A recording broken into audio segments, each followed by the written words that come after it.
প্রিয় শিক্ষার্থী, আসসালামু আলাইকুম। ন্যাশনাল কলেজের অনলাইন ভিত্তিক শ্রেণী কার্যক্রমে তোমাদের সবাইকে শুভেচ্ছা। আশা করি তোমরা সবাই আল্লাহর রহমতে ভালোই আছো। আমি আজকে ষষ্ঠ শ্রেণীর বিজ্ঞান 11তম অধ্যায় বল এবং সরল যন্ত্র এই অধ্যায় থেকে আলোচনা করব। তো এখান থেকে আমরা কি কি শিখতে পারবো? এখান থেকে আমরা বল সম্পর্কে ব্যাখ্যা করতে পারবো। তারপর হচ্ছে বস্তুর উপর বলের যে প্রয়োগগুলো সেগুলো সম্পর্কে আমরা ধারণা লাভ করতে পারবো এবং এগুলো আমরা প্রয়োগ করতে পারবো, ব্যাখ্যা করতে পারবো। কেমন? তো আজকে যেহেতু বল সম্পর্কে আলোচনা করব, এখন এই বলটা কি, বল কি হতে পারে বা কি কোন বস্তুটাকে বল বলতে পারে, এটার আসলে অনেক উদাহরণ আছে। যেমন একটা বস্তুকে যদি আমরা একটু সরাতে চাই, সেখানে হয়তো বা একটু ধাক্কা দিতে হবে অথবা একটু টান দিতে হবে, এরকম হয়ে থাকে। আবার যেহেতু তোমরা ক্লাস 6-এ পড়ো, তো তোমরা দেখা যায় অনেক সময় ক্লাসে বসে একজন সহপাঠী আরেকজনকে হাত দিয়ে টাচ করে তাকে এদিকে আনার চেষ্টা করতেছ অথবা একটু ধাক্কা দিচ্ছ। এই যে ধাক্কা দিচ্ছ অথবা টান দিচ্ছ, এটাকে আমরা বল বলে থাকি। ঠিক আছে?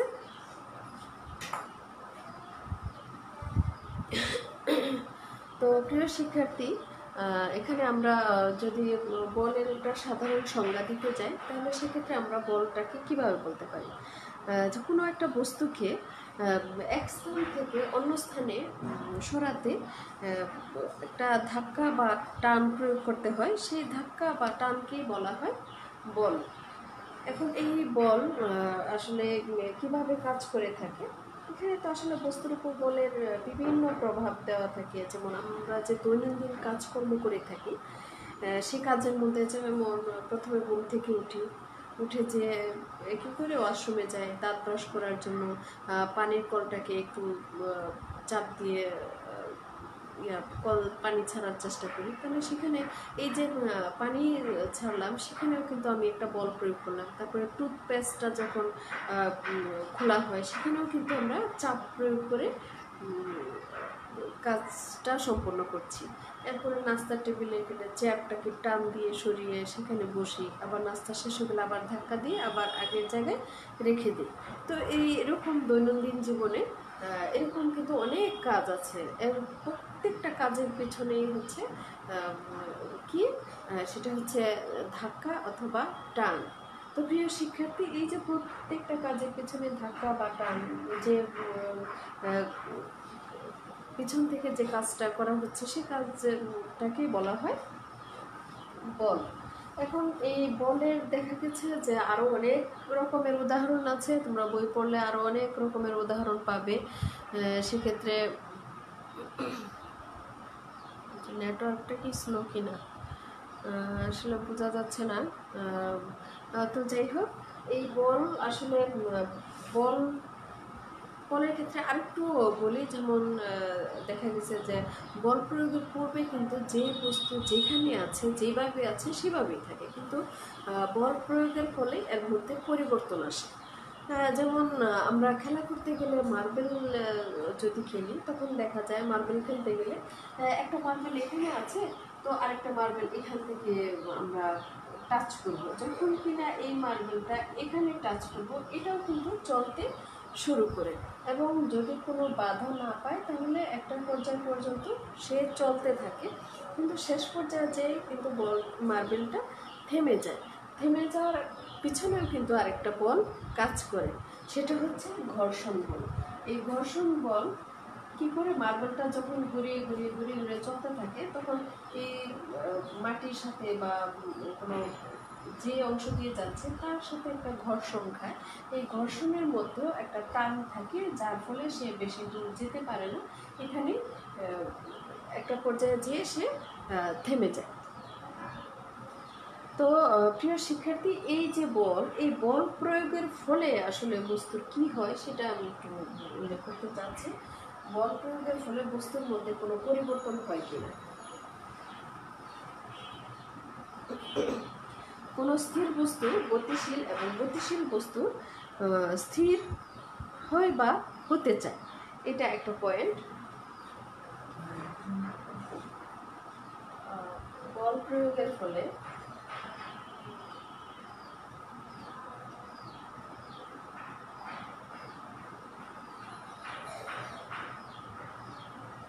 এক নম্বর যে পয়েন্টটা আসে, কোনো স্থির বস্তু স্থির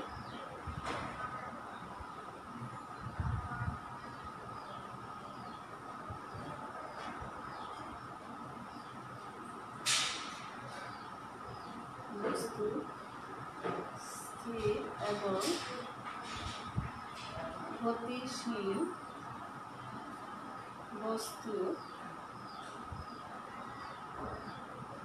স্থির বস্তু স্থির এবং গতিশীল বস্তু, স্থির বস্তু গতিশীল এবং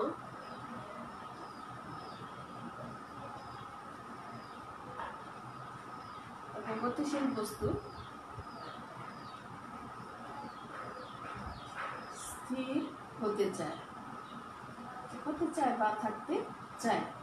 এরপরে হচ্ছে 2 নম্বর পয়েন্ট হচ্ছে চলন্ত বস্তুর গতি, চলন্ত বস্তুর গতি বাড়তে পারে অথবা কমতে পারে।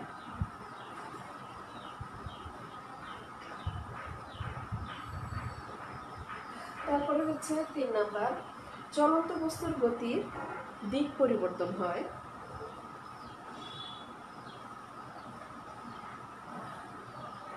চলন্ত বস্তুর গতির দিক পরিবর্তন হয়।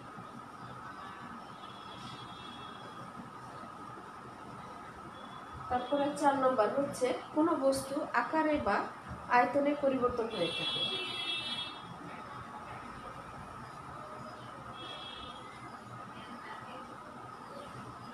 আকার বা আয়তনে পরিবর্তন।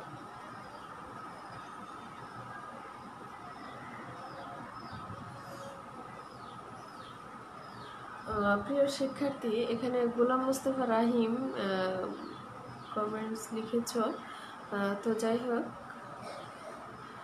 কোনো সমস্যা হলে অবশ্যই কমেন্টসের মাধ্যমে জানাবে, ঠিক আছে?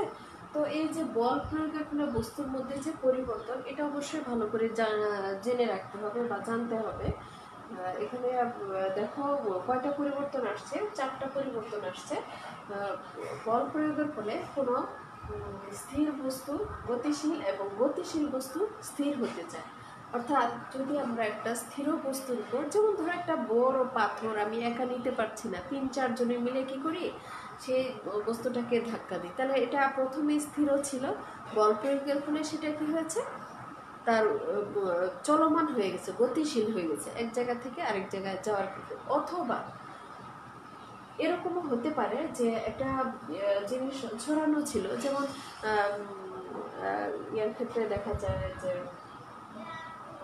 রুটি বানানোর ক্ষেত্রে ময়ান তৈরি করা হয়, সেটাকে আবার কি করা হয়, বল প্রয়োগে রুটি যখন তৈরি করা হয় সেটা কিন্তু চ্যাপটা ছড়ানো কত বড় হয়ে যায়, ছোট্ট একটা দোলা, এটা কিন্তু আকার বা আয়তনে পরিবর্তন হয়ে থাকে।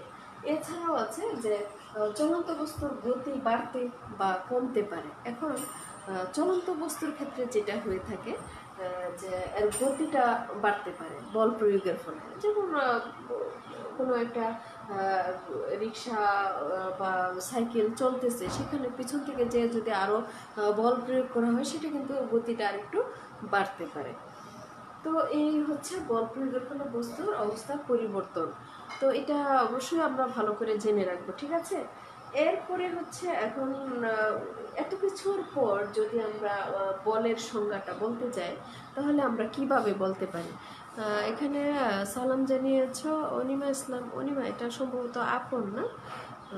ওয়ালাইকুম আসসালাম। আচ্ছা, একটু দেখো যে এই বল প্রয়োগের ফলে যে বস্তুর এই পরিবর্তনগুলো হয়ে থাকে, এর প্রেক্ষিতে আমরা বলের সংজ্ঞাটা কিভাবে উল্লেখ করতে পারি। তো এখানে দেখা যায় বলতে গেলে যে যা কোনো স্থির বস্তুর উপর ক্রিয়া করে তাকে গতিশীল করা হয় এবং গতিশীল বা করতে চায়, অথবা কোনো গতিশীল বস্তুর উপর ক্রিয়া করে বস্তুকে স্থির করতে চাওয়া গতিশীল বস্তুর উপর ক্রিয়া করে তার গতি, আকার, আকৃতি এগুলো পরিবর্তন করে বা করতে চায়, তাই হচ্ছে বল। ঠিক আছে, আমি আরো একবার বলছি, যা কোনো বস্তুর উপর ক্রিয়া করে অথবা যা কোনো স্থির বস্তুর উপর ক্রিয়া করে গতিশীল করে বা করতে চায়, অথবা কোনো গতিশীল বস্তুর উপর ক্রিয়া করে এর গতি, আকার, আকৃতি, আয়তনের পরিবর্তন করে বা করতে চায়, তাই হচ্ছে বল। ঠিক আছে, এই হচ্ছে তোমাদের ষষ্ঠ শ্রেণীর বল সম্পর্কে ধারণা। এখন এই যে বল প্রয়োগ, সেটা কিসের কিসের ক্ষেত্রে আমরা প্রয়োগ করতে পারি, তার জন্য এখানে কিছু উদাহরণ দেওয়া আছে। যেমন সরল যন্ত্র, এখানে আমি প্রথমে লিখে নিয়েছি বল এবং সরল যন্ত্র। তো প্রথমে বলের অংশটুকু আলোচনা করলাম, এখন হচ্ছে সরল যন্ত্র। এখন সরল যন্ত্র বলতে আমরা কোনগুলোকে চিনি? যেগুলো হচ্ছে কোনো যন্ত্র ছাড়াই, মানে নিজেরা অথবা তোমার হাতের মাধ্যমে যেগুলো ইউজ করতে পারো, সেগুলো হচ্ছে সরল যন্ত্র। যেমন এটার মধ্যে কোনো সংযুক্তি বা কোনো ধরনের ক্রিটিক্যাল কোনো কিছু থাকে না। যেমন একটা লাঠি, এই লাঠিও কিন্তু একটা সরল যন্ত্র। আর লাঠি আকৃতির লোহার তৈরি, যেমন লম্বা একটা দণ্ড, এটাও একটা সরল যন্ত্র। তারপর হচ্ছে কাঁচি, বটি, দা, শাবল, কাস্তে বলা হয়। আর কি কি আছে? সাঁড়াশি, হাতুড়ি, লিভার, এগুলো হচ্ছে সরল যন্ত্র, অর্থাৎ একটা দণ্ড বিশেষের মতো বলা হয় সরল যন্ত্র। তার তিনে হচ্ছে সরল যন্ত্র। এখন এই সরল যন্ত্রের, আসলে এই সরল যন্ত্রের কথা বললাম, এই সরল যন্ত্র দিয়ে আমরা কিভাবে, সরল যন্ত্র আমাদের কি কাজে লাগে? এটা হচ্ছে যে কম বল প্রয়োগে বেশি কাজ সম্পন্ন করা সম্ভব হয়ে থাকে। কম বল প্রয়োগে সরল যন্ত্রের সাহায্যে আমরা বেশি কাজ সম্পন্ন করে থাকি। তার মানে হচ্ছে কোনো ভারী বস্তুকে নড়াচড়া করাতে, অথবা কোনো একটা গর্ত তৈরি করতে, বা বিভিন্ন মানে যেটা নিজের পক্ষে একটু ভারী মনে হয়, সেই কাজটা আমরা সরল যন্ত্রের সাহায্যে সহজেই সম্পন্ন করতে পারি।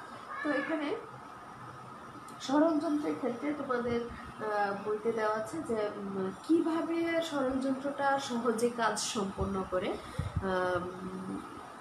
সেটা দেওয়া আছে।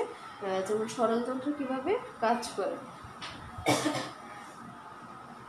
সরল যন্ত্র কিভাবে কাজ করে? 1 নাম্বার, সরল যন্ত্র হচ্ছে প্রযুক্ত বলকে কয়েক গুণ বৃদ্ধি করে। এখানে সালাম জানিয়েছো মুনিয়া মাহি, ওয়ালাইকুম আসসালাম। তোমরা আসো, যাও, ক্লাস মনে হয় ঠিক মতো দেখো না। এখন পরে কি দেখো কি না তাও তো সন্দেহ হয়, দেখলে ভালো, তোমাদের জন্য তোমরাই উপকৃত হবে। ঠিক আছে, অবশ্যই প্রত্যেকটা ক্লাস ভালো করে দেখবে। প্রযুক্ত বলকে কয়েক গুণ বৃদ্ধি করে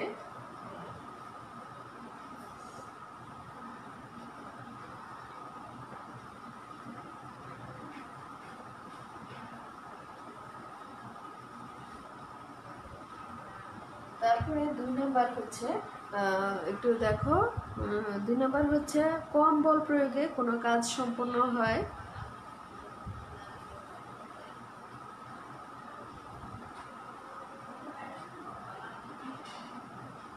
কম বল প্রয়োগে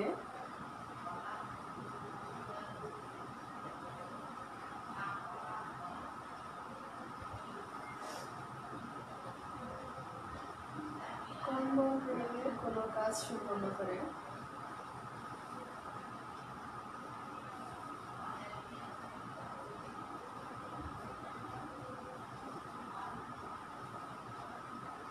তিন নম্বর হচ্ছে যে কোনো মানে বলকে কোনো একটা সুবিধাজনক দিকে প্রয়োগ করে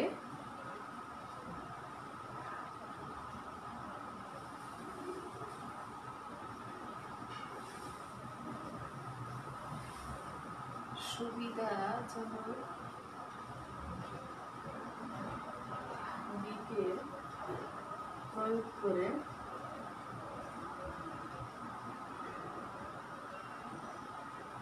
তারপরে হচ্ছে 4 নাম্বারকে দেখো, কাজকে একটি নির্দিষ্ট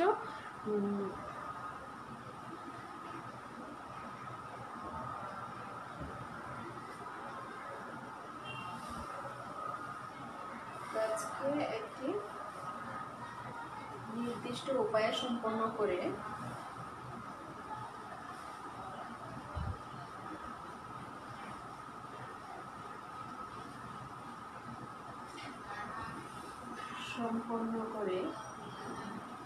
যা অন্য কোনো উপায়ে করা কঠিন।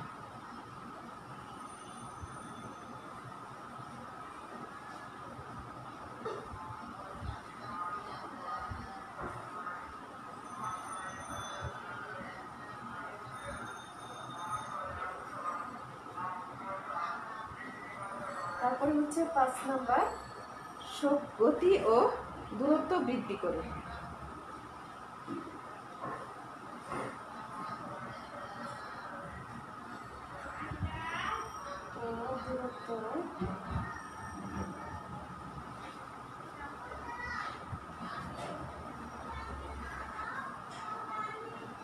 একটু দেখি দেখা যাচ্ছে কিনা, এটা হচ্ছে 5 নাম্বারটা দেখা যাচ্ছে না।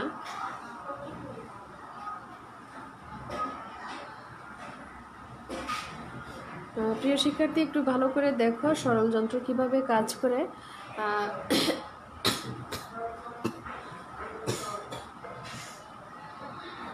প্রযুক্ত বলকে কয়েক গুণ বৃদ্ধি করে, কম বল প্রয়োগে কোনো কাজ সম্পন্ন করে।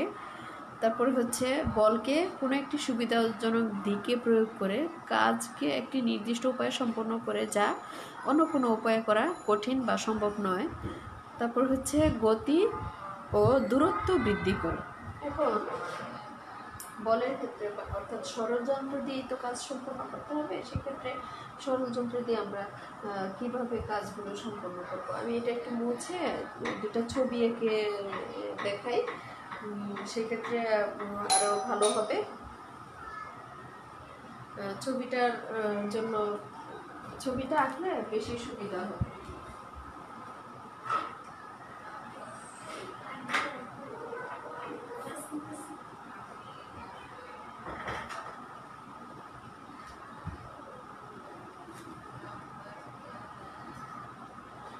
একটু ছবির সাহায্যে আঁকলে আমার মনে হয় বেশি ভালো হবে, বুঝতে সুবিধা হবে।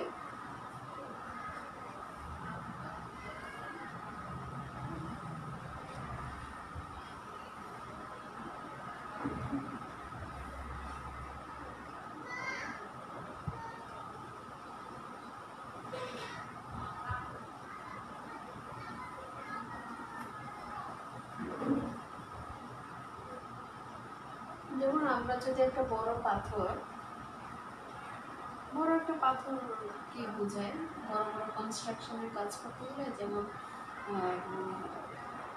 বড় বিল্ডিং অথবা সেতু, ব্রিজ, কালভার্ট, এগুলোর কাজ করতে গেলে বড় বড় জিনিসগুলোকে আমাদের নড়াচড়া করতে হয়। সেক্ষেত্রে দেখা যায় যে আমরা আসলে কীভাবে কাজ করে থাকি।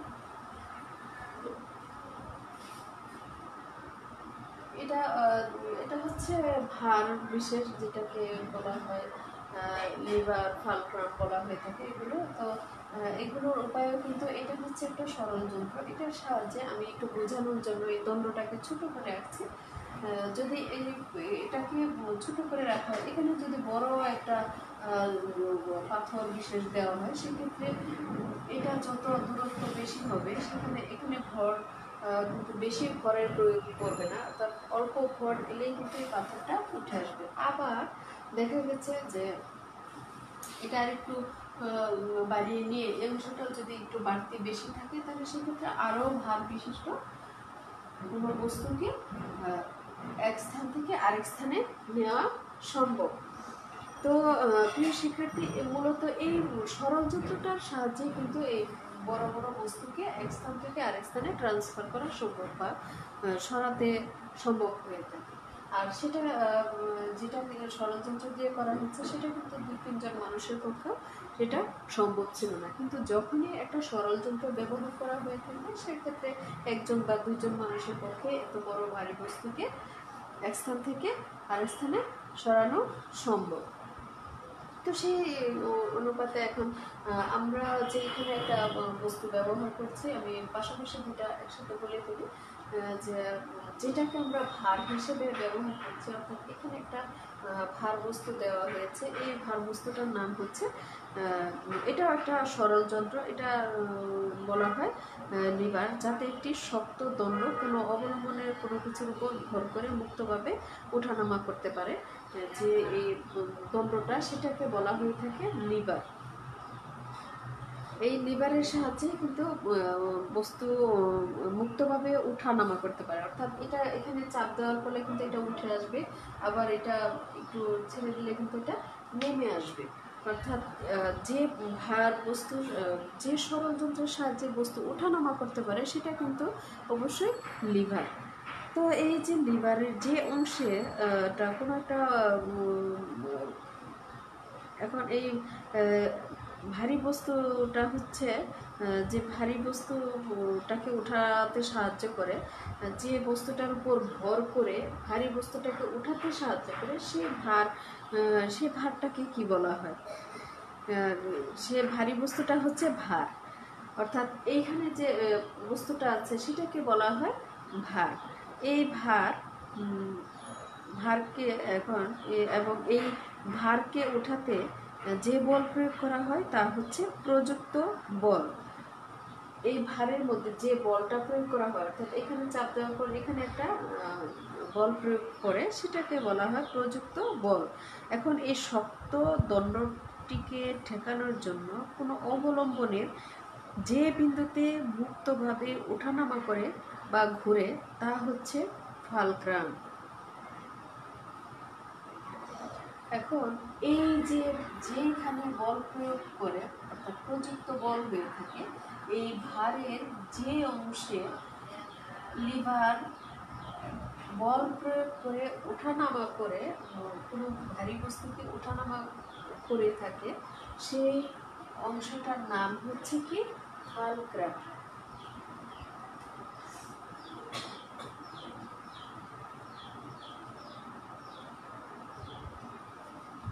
ফালক্রাম।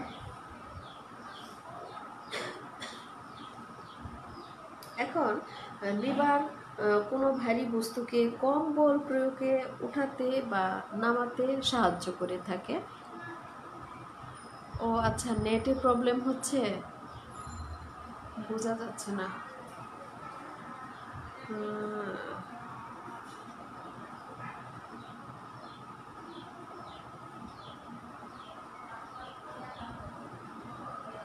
লিভার কোনো ভারী বস্তুকে কম বল প্রয়োগে উঠাতে, নামাতে বা সরাতে সাহায্য করে। এখানে যান্ত্রিক সুবিধা হচ্ছে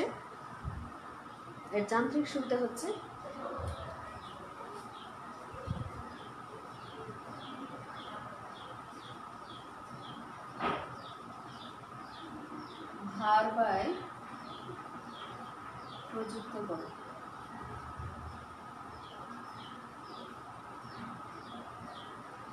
ভার বাই প্রযুক্ত বল।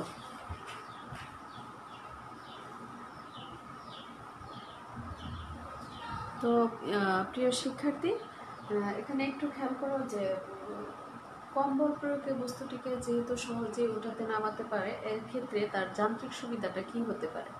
যান্ত্রিক সুবিধাটা একটাই, সেটা হচ্ছে ভার বাই প্রযুক্ত বল, অর্থাৎ ভারকে প্রযুক্ত বল দিয়ে ভাগ করলেই যান্ত্রিক সুবিধা পাওয়া যাবে।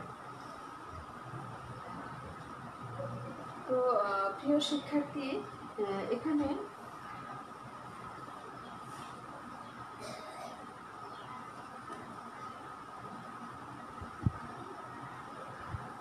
এরপরে হচ্ছে লিভারের শ্রেণী বিভাগ। তো যাই হোক, আমি আজকে আর আলোচনা করতে চাচ্ছি না, তোমরা এই পর্যন্তই বাসায় ভালো করে পড়াশোনা করবে।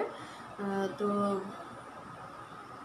যদি কোনো প্রশ্ন থাকে অবশ্যই কমেন্টসের মাধ্যমে জানাবে এবং বাসায় মনোযোগ সহকারে পড়াশোনা করবে। ঠিক আছে, আমি আগামী ক্লাসের আমন্ত্রণ জানিয়ে আজকে এখানেই শেষ করছি। সবাই ভালো থেকো। আল্লাহ হাফিজ। আসসালামু আলাইকুম।